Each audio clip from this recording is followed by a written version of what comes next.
درود و سلام بر محمد و آل محمد. اللہم صلی علی محمد و آل محمد. اعوذ باللہ من الشیطان الرجیم. بسم اللہ الرحمن الرحیم. الحمدللہ الذی ہدانا لہذا وما كنا لنهتدی لولا ان ہدانا اللہ.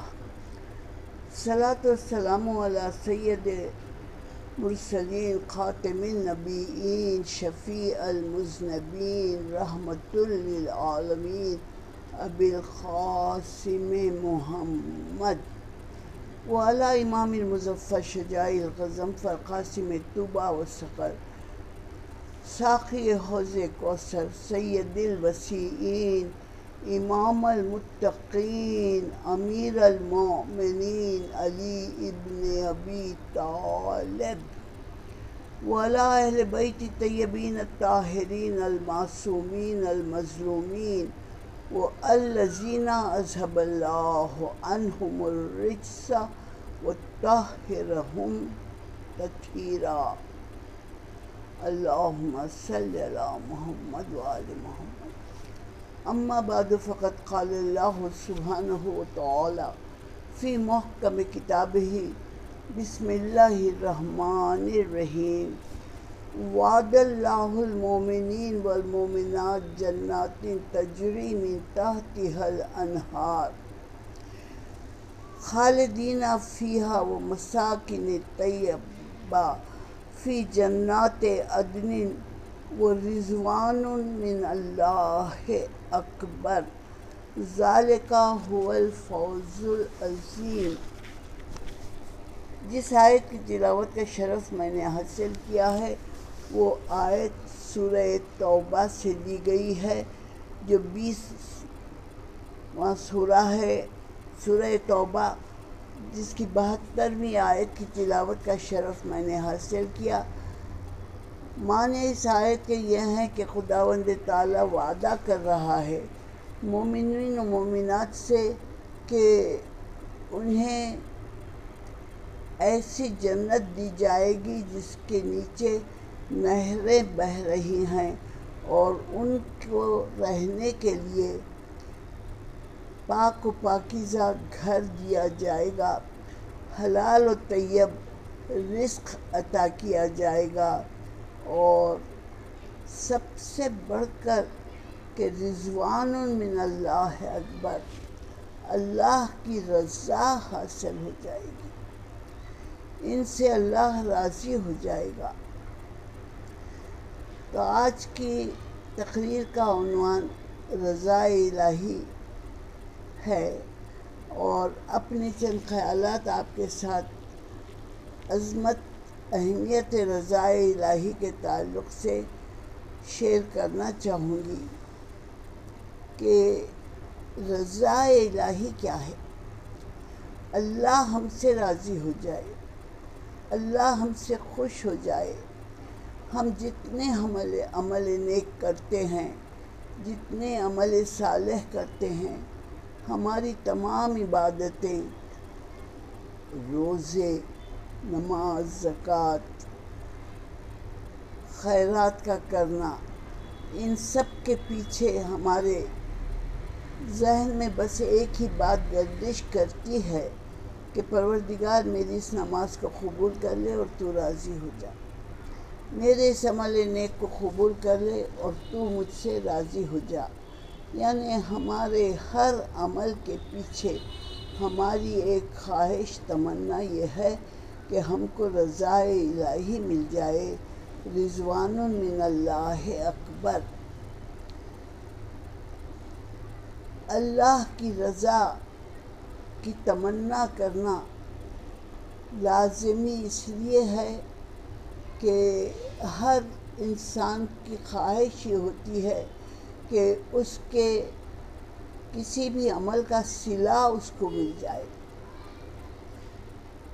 بچے ماں باپ کو خوش کرتے ہیں اس لیے کہ اس کے صلے میں ماں باپ ان کو کوئی تحفہ دے دیں، ان سے راضی ہو جائیں، تو اس طرح رضائے الہی مقصد حیات ہے، مقصد زندگی ہے، اور یہ صرف ہم جیسے انسانوں کے لیے نہیں ہے۔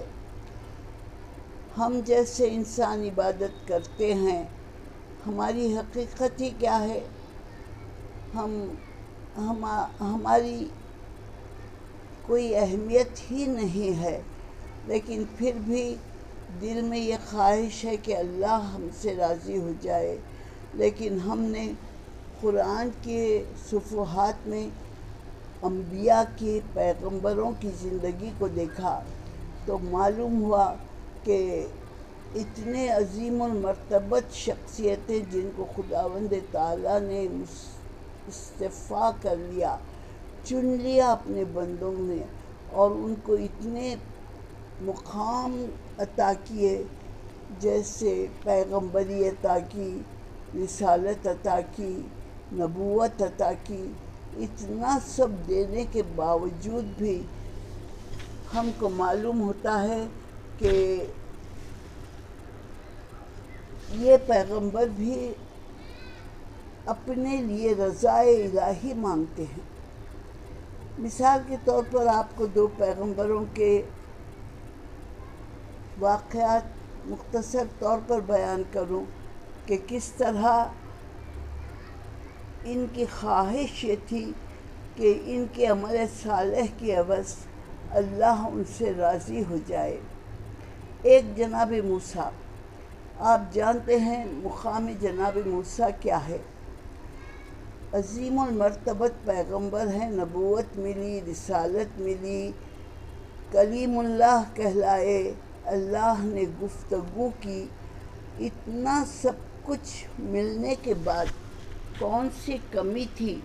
لیکن قرآن کی آیتوں نے بتلایا کہ ایک ایسا وقت آیا جب کہ جناب موسیٰ اپنی قوم کو چھوڑ کر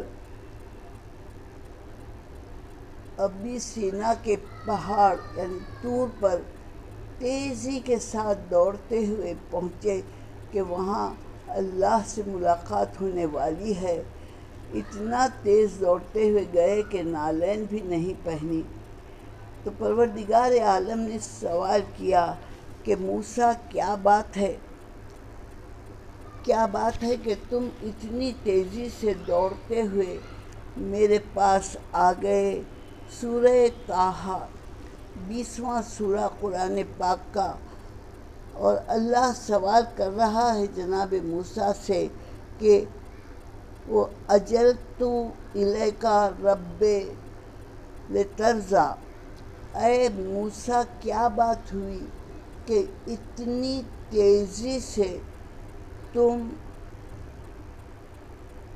میرے پاس آئے؟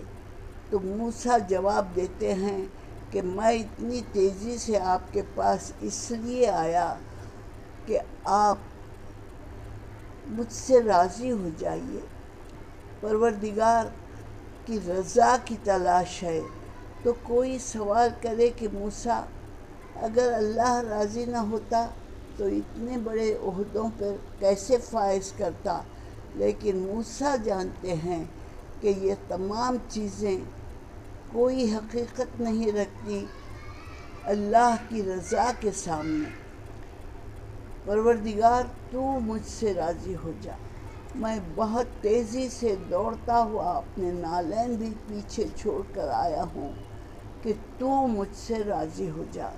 تو معلوم ہوا کہ سب کچھ پانے کے بعد بھی ایک ایسی دولت ہے، ایک ایسا مقام چاہیے جناب موسیٰ کو کہ جس میں انہیں اللہ کی رضا مل جائے، رضا الہی مل جائے۔ تو یہ موسیٰ کے دل کی تمنا ہے۔ ہم جیسے انسان رضا الہی کی تلاش کرتے ہیں، لیکن ہم نے دیکھا کہ موسیٰ جیسا پیغمبر بھی اللہ کی رضا کی تمنا کرتا ہے۔ اسی طرح ایک اور پیغمبر کا تذکرہ قرآن پاک میں ملتا ہے کہ جس میں پروردگار عالم جناب سلیمان سے گفتگو کر رہے ہیں، یا جناب سلیمان اللہ سے گفتگو کر رہے ہیں اس وقت جب کہ وادی نمل میں چیونٹیوں کی وادی سے گزر رہے تھے۔ سلیمان پیغمبر کا معجزہ یہ تھا کہ پروردگار عالم نے ان کو حکومت معجزے کے طور پر دی تھی۔ ان کی حکومت کہاں کہاں تک پھیلی ہوئی تھی اس کا اندازہ خود جناب سلیمان کو نہیں تھا، اور جناب سلیمان گفتگو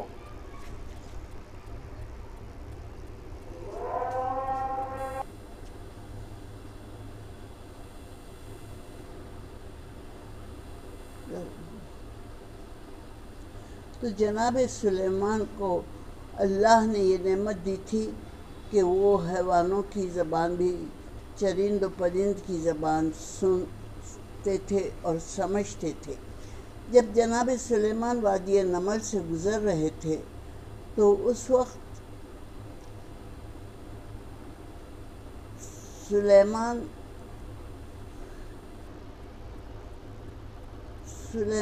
سلیمان نے دیکھا کہ چیونٹیاں وادی میں آرام سے پھر رہی ہیں، تو ایک بار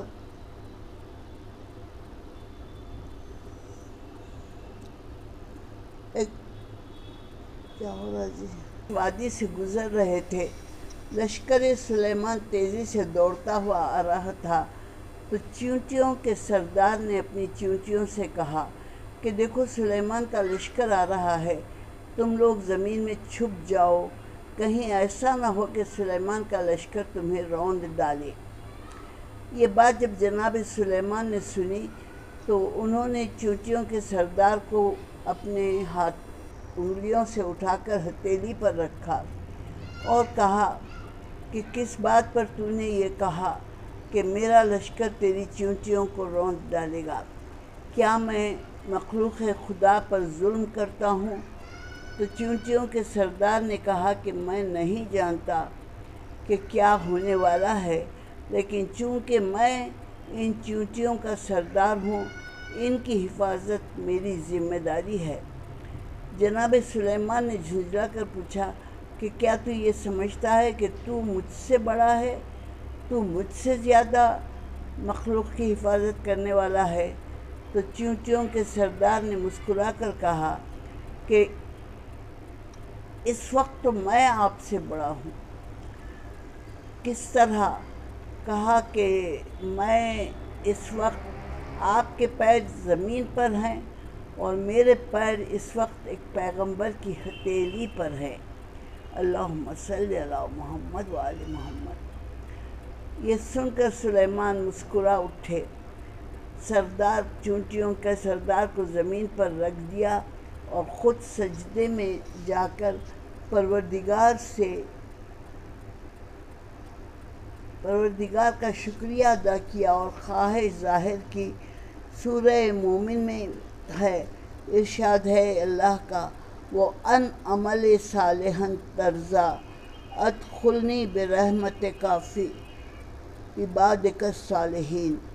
پروردگار تو مجھ سے راضی ہو جا اور مجھے تیرے صالح بندوں میں شمار فرما۔ تو جناب سلیمان کی دل کی خواہش بتلائی گئی آیات الہی میں کہ کس طرح سلیمان کی تمنا یہ تھی کہ اللہ ان سے راضی ہو جائے۔ بہرحال رضا الہی کی تمنا ہر ایک کو ہے، پیغمبروں کو ہے، انبیاء کو ہے، رسولوں کو ہے، اللہ کے نیک بندے، صالح بندوں کو یہ تمنا ہے کہ سب کچھ ہے لیکن ہم کو رضا الہی مل جائے، اللہ ہم سے راضی ہو جائے۔ تو اب ایک اور منزل پر آپ کو لے جانا چاہتی ہوں کہ کائنات کی ہر مخلوق کی تمنا یہ ہے کہ رضا الہی ان کو مل جائے، لیکن ایک ہستی ایسی ہے کہ پروردگار عالم یہ کہہ رہا ہے کہ تو مجھ سے راضی ہو جا۔ ہر ایک کو تمنا ہے کہ اللہ ان سے راضی ہو جائے۔ پروردگار اپنے حبیب جناب محمد مصطفیٰ کو مخاطب کر کے کہہ رہا ہے کہ میرے حبیب تو مجھ سے راضی ہو جا۔ سورہ ضحیٰ، بسم اللہ الرحمن الرحیم۔ والضحیٰ واللیل اذا سجی ما ودعک ربک وما قلی والآخرۃ خیر لک من الاولی ولسوف یؤتیک ربک فترضی۔ پروردگار قسم کھا رہا ہے، رات کی، ضحیٰ کی قسم، رات کی قسم، اور پروردگار کہہ رہا ہے کہ اے میرے حبیب، تیرے خدا نے کبھی تجھے 15 رجب تھی، سن 2 ہجری تھی، مسجد قباء تھی، اور مسجد قباء میں نماز ظہر ہو رہی تھی۔ 2 رکعت نماز ظہر کے ادا ہوئے کہ آیت نازل ہوئی، قد نری تقلب وجہک فی السماء فلنولینک قبلۃ ترضیٰ، کہ اے محمد، ہم آپ کا بار بار آسمان کی طرف سر اٹھا کر دیکھنا دیکھ رہے ہیں۔ ہم یہ دیکھ رہے ہیں کہ آپ ہم سے کچھ کہنا چاہتے ہیں۔ ہم یہ جانتے ہیں کہ آپ کی خواہش یہ ہے کہ قبلے کا رخ بدل دیا جائے۔ اس واقعے کو تحویل قبلہ کہتے ہیں، یعنی اب تک سن 2 ہجری تک مسلمان مسجد اقصیٰ کی طرف رخ کر کے نماز پڑھا کرتے تھے۔ 15 رجب سن 2 ہجری ظہر کی نماز ہو رہی تھی، عین عالم رکوع میں حکم آیا کہ اگر آپ یہ چاہتے ہیں، آپ کی رضا یہ ہے کہ آپ اپنے قبلے کا رخ بدل دیں تو بدل دیجئے۔ تو بتلایا یہ جاتا ہے کہ رسالت مآب نے فوراً اپنا رخ مسجد اقصیٰ کی طرف سے خانہ کعبہ کی طرف کر لیا، اور تمام مسلمانوں نے اپنا رخ بدلا، اور اس کے بعد سے آج تک اور آج سے قیامت تک نمازیں پڑھی جائیں گی تو رخ خانہ کعبہ کی طرف ہوگا۔ رسالت مآب کی رضا یہ ہے کہ جائے ولادت علی کی طرف تمام مسلمانوں کا سر جھکتا جائے۔